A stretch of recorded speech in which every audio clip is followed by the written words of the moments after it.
할렐루야. 우리 좌우람 인사하겠습니다. 참 잘 오셨습니다. 한 번 더 인사하겠습니다. 주님의 이름으로 사랑합니다. 대각성 전도 집회를 앞두고 있어서 계속해서 같은 주제로 설교를 하고 있습니다. 전도에 대해서 영혼의 관점을 가지고 말씀을 드리고 있는데요. 오늘도 누가복음 15장에 있는 말씀을 가지고 돌아오기를 기다리는 아버지의 마음이란 제목으로 말씀을 드릴까 합니다. 말씀드린 대로 오늘 본문도 지난주와 같이 누가복음 15장을 배경으로 하고 있습니다. 누가복음 15장은 세 가지 비유의 사건을 기록하고 있는데요. 첫 번째 기록되어진 비유의 말씀은 바로 잃은 양을 찾으시는 선한 목자 비유였습니다. 이 말씀은 제가 지난 주일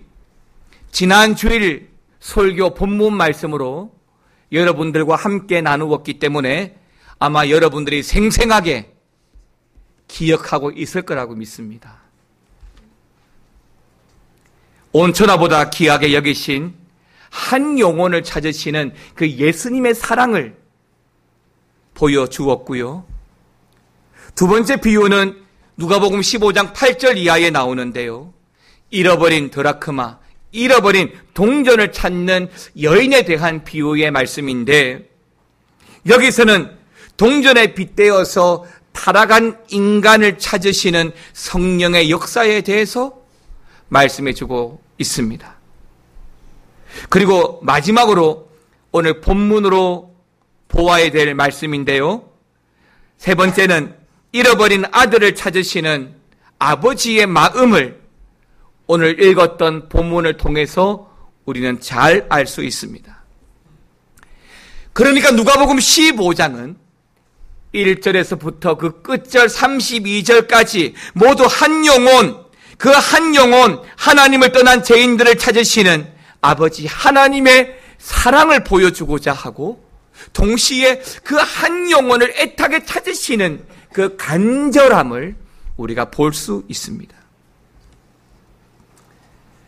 이 중에서도 특히 오늘 본문 누가복음 15장 11절에서 24절까지의 말씀을 통해서 하나님을 떠난 자들이, 하나님을 외면한 자들이 경험하게 되는 그 인생의 비참함과 궁핍함을 말씀을 통해서 확인할 수 있고, 또 타락한 인간들이 하나님께 다시 돌아올 때는 다시 회복되어지는 하나님의 복과 영광을 누릴 수 있는 것에 대해서 기록하고 있습니다. 그러므로 오늘 본문 누가복음 이 15장의 말씀을 통하여서 조금 전까지 강고에서부터 계속해서 말씀드리고 있는 대각성 전도 집회를 준비하는 저와 여러분들이 바로 이 아버지의 마음, 영혼을 향한 그 아버지의 마음으로 확인하고 전도하고 기다리고 함께하는 축복과 은혜가 있으시기를 먼저 주의 이름으로 축원합니다. 본문의 말씀은 집을 떠나간 탕자 둘째 아들에 대한 이야기입니다. 어느 날 이 둘째 아들이 아버지를 찾아왔습니다. 그리고 아버지에게 독립하겠다라고 말합니다. 자유를 선언합니다. 그러면서 그 아버지에게 자신에게 돌아올 분깃 유산을 미리 달라고 하는 것입니다. 그 말씀이 누가복음 15장 12절에 잘 기록되어져 있습니다. 재산을 나누어 달라라고 하는 것은 아버지를 떠나겠다는 것입니다. 홀로 살아가겠다는 것입니다. 물론 아버지를 떠나서 홀로 사는 것도 나름은 의미가 있습니다. 사람은 누구나 독립할 때가 되면 아버지를 떠납니다. 그리고 독립하고 가정을 꾸리게 되는 것이지요. 우리 교회도 올해 이래저래 결혼한 가정들을 보면 예, 그렇지요. 결혼을 통해서 가정이 독립되어지고 친가를 떠나서 따로 살게 됩니다. 그러나 여기에서 오늘 본문에서 아버지를 떠난다라고 할 때에 우리의 신앙적인 관점, 영적인 관점에서 볼 때는 정말 대단한 위험한 일이 아닐 수가 없습니다. 왜냐하면 우리 인간은요, 시냇가에 심겨진 나무처럼 절대로 하나님을 떠나지 말아야 하고 떠나서는 살 수가 없는 존재이기 때문에 그렇습니다. 하나님을 떠나서 살 수 없다고요? 그러면 하나님을 믿지 않는 사람들이 지금 어떻게 살아가느냐고요? 아닙니다. 영적인 관점이죠. 영혼의 관점입니다. 구원의 관점, 영생의 관점이죠. 하나님을 떠나면 구원이 없습니다. 언제나 우리 하나님 곁에 바짝 붙어 있어야 돼요. 그래야만 참된 평안과 만족을 비로소 얻게 되는 것입니다. 때때로 어떤 분들이 그런 말씀들을 하십니다. 교회를 오래 다니고 나름은 예배 생활을 참 잘하는데도 하나님의 은혜가 뭔지 좀처럼 모르겠다라고 말씀하시는 분도 있습니다. 아닙니다. 여러분, 조금 더 가까이 가십시오. 지금의 단계에서 하나님의 은혜를 맛보아 알지 못할 것 같으면 조금 더 가까이 가십시오. 조금 더 하나님 옆에 바짝 붙어 앉으십시오. 그러면 하나님으로 말미암아 주어지는 참된 평안과 만족을 얻을 수 있을 거라고 믿습니다. 요한복음 15장 4절은 우리에게 이렇게 말씀합니다. 내 안에 거하라. 나도 너희 안에 거하리라. 가지가 포도나무에 붙어있지 아니하면 스스로 열매를 맺을 수 없음같이 너희도 내 안에 있지 아니하면 그러하리라. 그렇습니다. 포도나무의 가지는 포도나무에 붙어 있어야만 포도 열매를 맺습니다. 그렇지 않으면 죽습니다. 그러니까 이것은 무슨 문제예요? 생명의 문제예요. 생존의 문제예요. 예수님과 붙어 있다는 것은 생명의 문제고 생존의 문제인 거예요. 그러므로 성도는요, 절대로 하나님을 떠나면 안 됩니다. 반드시 우리 하나님께 꽉 붙어 있어야 할 줄 믿고 오늘 본문 말씀을 통해서 주어지는 교훈 가운데 하나님의 큰 은혜가 있기를 축원합니다.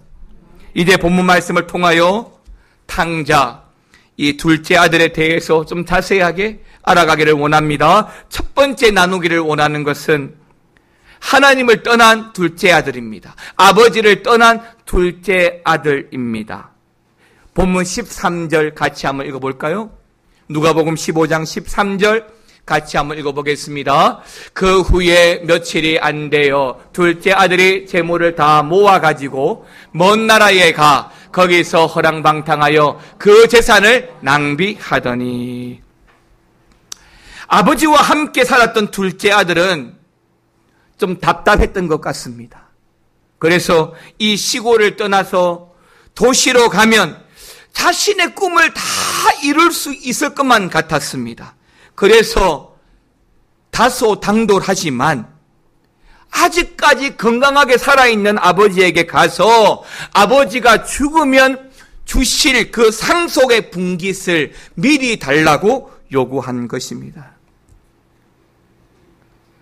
그런데요, 아버지는 다소 철없는 이 아들의 요구를 듣게 되고 그 요구 때문에 사실은 매우 실망스럽기도 하지만, 여러분, 아들이 자식이 떼를 쓰고 뭔가를 요구할 때는요, 아무리 아버지라 할지라도 사실 별 수 없을 때가 많습니다. 때문에 아버지는 그 떼를 쓰는 둘째 아들에게 할 수 없이 자기의 재산 일부를 그의 분깃으로 주게 되었던 것입니다. 자, 여러분, 아무것도 없다가 아버지의 재산을 받게 되었습니다. 그랬더니 이제 무엇이라도 다 할 수 있을 것만 같습니다. 아버지의 간섭도 없습니다. 아버지의 통제도 없습니다. 돈이 있습니다. 그래서 이 둘째 아들은 자신이 받은 것을 다 모아가지고 아버지를 떠나서 먼 나라로 갔다라고 했습니다. 여러분, 여기서 말하는 이 먼 나라는 금방 말씀드린 대로 아버지의 간섭, 또 아버지와 상관없는 곳을 말합니다. 아버지의 손길이 도저히 미치지 못할 곳을 말합니다. 아들은 그렇게 떠나고 싶었어요. 그리고 그곳에서 드디어 자신이 꿈꾸었던 일들을 하기 시작합니다. 좋은 집을 삽니다. 좋은 옷도 사 입고요. 좋은 차도 삽니다. 맛있는 음식을 사 먹습니다. 그리고 술집에 가서 흥청망청 마시며 많은 여자들과 엔조이합니다. 그러면서 점점 자기 자신을 관리하고 통제할 능력과 자제력을 상실하고 이 13절 말씀처럼 허랑방탕하며 그의 재산을 하나하나 다 낭비하게 된 것입니다. 사랑하는 성도 여러분, 인간은 하나님을 떠나고 하나님의 품을 떠나면요, 자유를 누리고 좋을 것 같지만 세상으로 말미암아 주어지는 죄의 세력을 결코 이길 수 없습니다. 결코 세상을 이길 수가 없습니다. 사사시대에도 하나님을 떠난 그 시대를 우리는 암흑기라고 말합니다. 하나님을 등지고 떠난 사울을 하나님은 결코 도와주지 않습니다. 이 세상에 하나님을 떠나서 하나님의 말씀과 성령의 통제를 받지 않고 살아가는 사람들은 타락한 본성, 죄의 세력을 따라 살 수밖에 없습니다. 하나님을 떠나면 세상의 법칙 가운데 살아가야만 사는 겁니다. 그러면 어떻게 살아야 됩니까? 죄의 길, 죄인의 길 걸어가야 되는 거지요. 여러분, 인류 최초의 죄가 어떻게 시작되었습니까?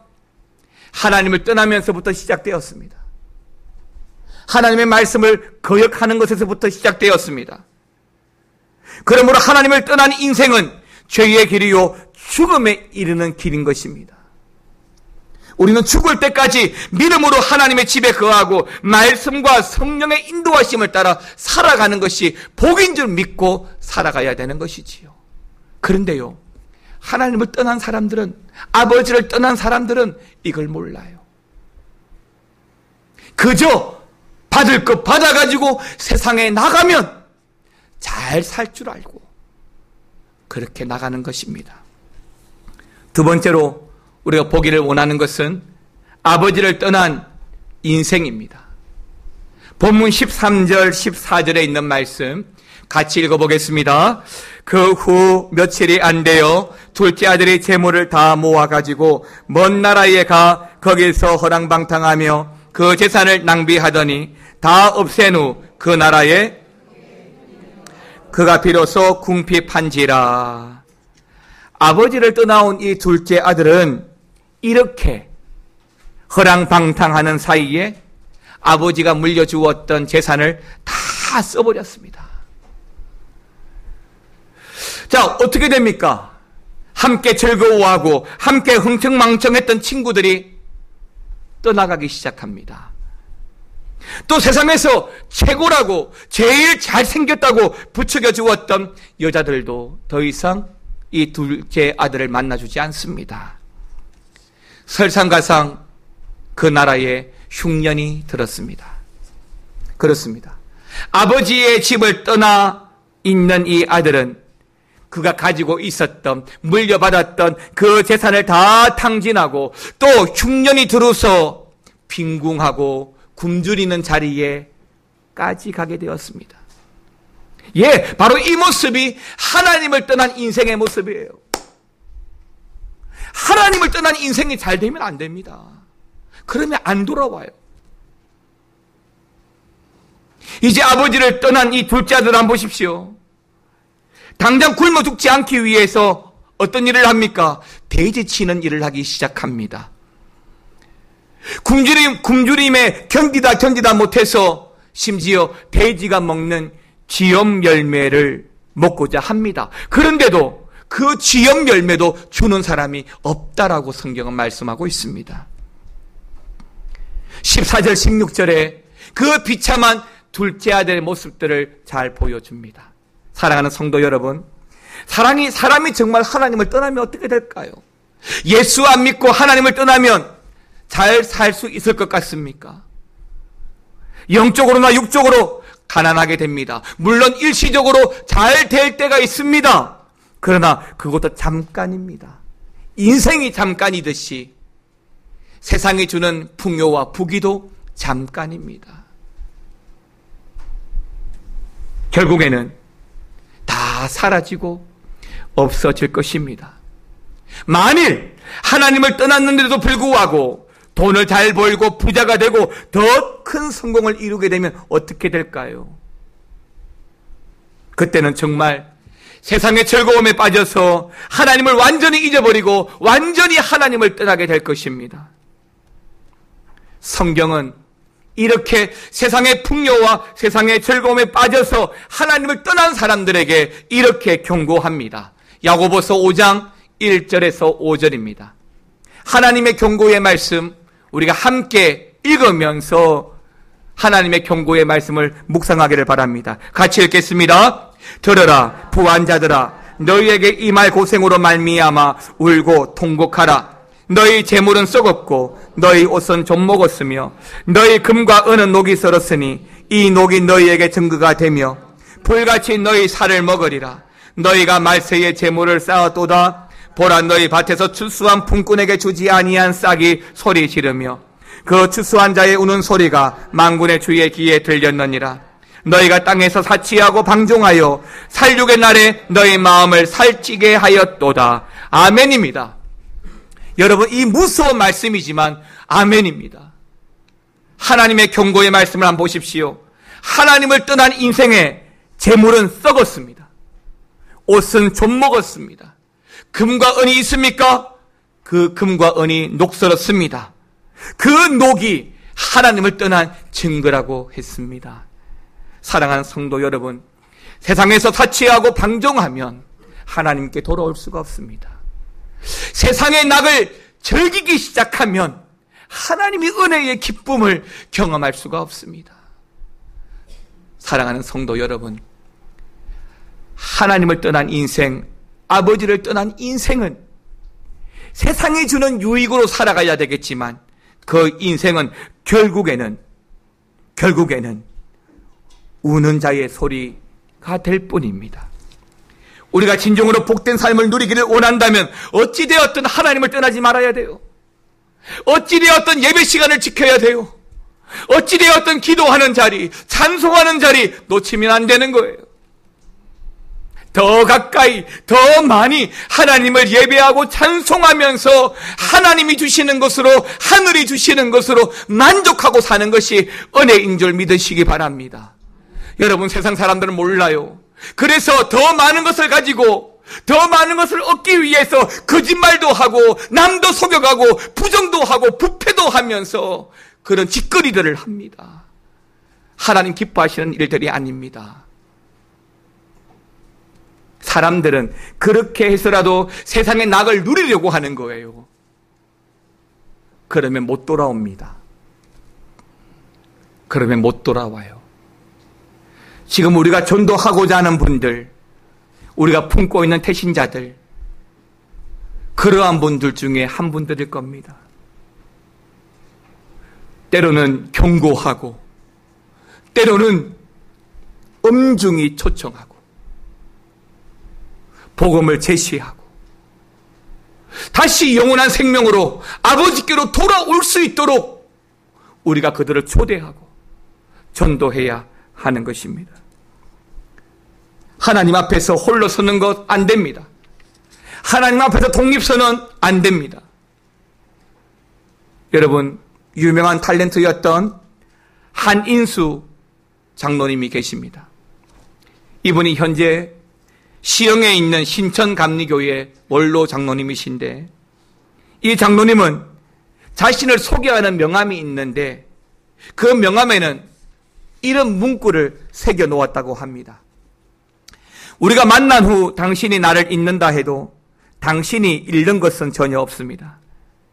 그러나 당신이 예수 그리스도를 만난 후 그분을 잊는다면 당신은 모든 것을 잃게 됩니다. 이 한인수 장로님은 자신의 명함을 건네면서 사람들에게 탤런트인 자신의 이름을 기억해 주기보다는 예수님을 더 기억하고 예수님을 더 기억하게 하는 일을 집중하고 힘쓰며 살아왔던 것입니다. 바로 이것이 그분의 믿음이고 생생한 그의 체험이고 간증인 것이죠.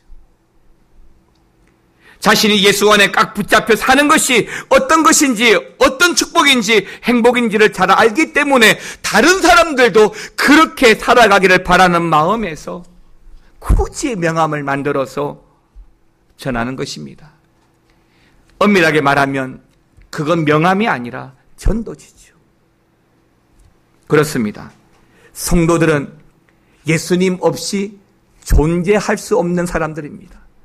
성도들은 하나님을 떠나면 살아갈 수 없는 사람들이에요. 세상이 가만히 내버려 두지 않을 거예요. 그렇기 때문에 철저하게 하나님 아버지를 의지하는 믿음으로 살아가야 할 줄 믿습니다. 마지막으로 돌아온 탕자입니다.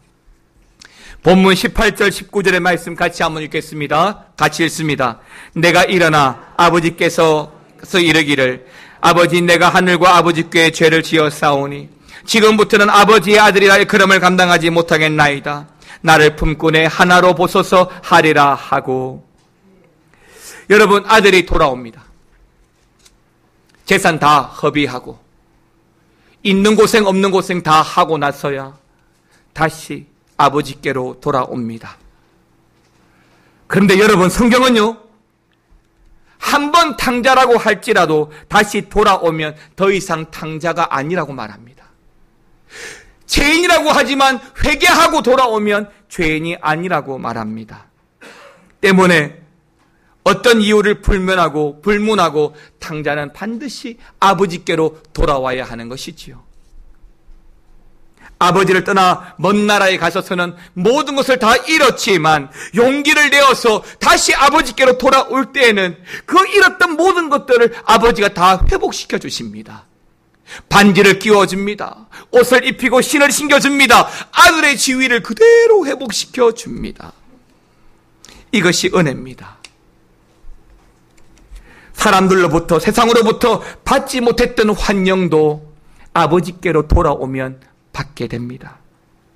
무엇보다도 아버지께로 돌아오면 내가 몰랐던 아버지의 사랑을 알게 됩니다. 표현하지 못했던 그 아버지의 사랑, 다시 돌아오면 알게 됩니다. 누가복음 15장 22절, 24절을 보게 되면 아버지가 얼마나 이 아들을 기다렸는지, 돌아온 이 아들을 어떤 마음으로 맞이하는지 하나님의 사랑이 구구절절히 잘 드러나 있습니다.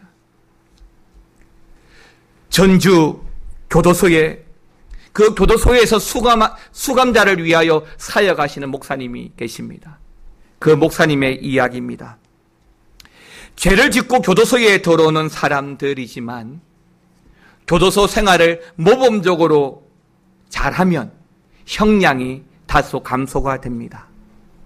모범수가 되어서 형량이 줄어들고 그렇게 출소를 하고 나면 다른 사람보다 더 사회생활을 적응을 잘할 것 같은데 그렇게 모범수가 되어서 출소를 하고 나서도 사회에 적응하지 못하고 다시 범죄하고 감옥으로 돌아오는 일이 많다고 합니다. 그것은 사람들이 한 번 죄인은 영원한 죄인이라고, 한 번 탕자는 영원한 탕자라고 생각하고 저 사람이 다시 또 죄를 지을 것이라고 하는 그 선입견 때문에 취직도 못하고 또 자신을 바라보는 그 사람들의 눈초리 때문에 모범수로 출소했지만 다시 범죄하고 감옥으로 돌아온다는 것입니다. 맞습니다. 세상은 그렇습니다. 세상은 그래요. 만약에 우리 교회 안에도 그런 흉악한 분이 오시면 저부터 경계할 겁니다. 저부터. 한번 죄인으로 낙인 찍히면 다시 돌이키기가 쉽지 않습니다. 그러나 적어도 우리 하나님 그러지 않아요. 성경을 보면 많은 사람들이 실수하고 잘못으로 인해 큰 어려움을 겪지만, 하나님을 떠나 있지만 다시 돌아올 때는 하나님이 그들을 고쳐서 쓰신다고 말합니다. 호세아 14장 4절은 이렇게 말합니다. 내가 그들의 반역을 고치고 기쁘게 그들을 사랑하리니라고 말합니다. 반역일지라도 고쳐서 사용하겠다라고 말합니다. 출애굽기 15장 26절은 나는 너희를 치료하는 여호와 하나님이라고 말합니다. 내가 치료해서, 내가 고쳐서 쓰시겠다고 말씀합니다. 맞습니다. 사랑하는 성도 여러분, 하나님께 나오면 하나님이 고치고 하나님이 치료해서 다시 쓰십니다. 누구라도 하나님께 나오면 하나님의 사랑을 경험할 수 있습니다. 그러나 하나님을 거부하고 불순종하게 되면 이러한 하나님의 사랑을 알지 못하게 되는 것입니다. 때문에 하나님의 관점으로 볼 때에 한 번 탕자는 영원한 탕자가 아닙니다. 탕자가 하나님께로 다시 돌아오는 순간 모든 것이 회복되고 다시 모든 지위도 회복되는 것입니다. 사랑하는 성도 여러분, 우리 주위에도 하나님을 떠나 있는 이런 탕자들이 있습니다. 한 번도 하나님을 만나보지 못한 사람, 중간에 어떤 이유에서든지 하나님을 떠난 사람이 있습니다.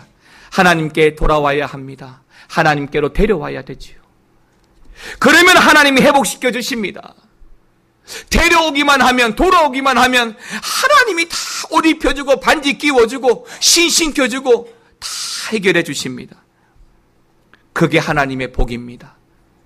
1027 대각성 전도 집회 이제 3주가 남았습니다. 우리는 하반기에 교회 공식적인 사역을 하지 않습니다. 오로지 이 대각성 전도 집회 하나에 집중하기 위해서 공식적인 일들을 하지 않습니다. 영혼 살리는 일입니다. 돌아와야 될 일입니다. 아버지의 사랑을 확인하는 일입니다. 이제 3주 남았습니다.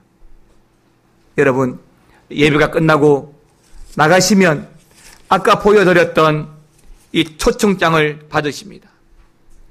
이걸 받으시면 기쁜 마음으로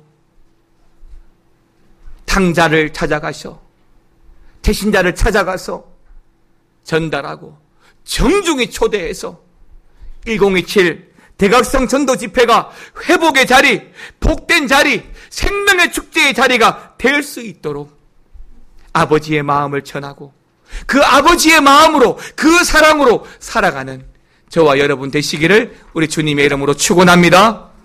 함께 찬양드립니다.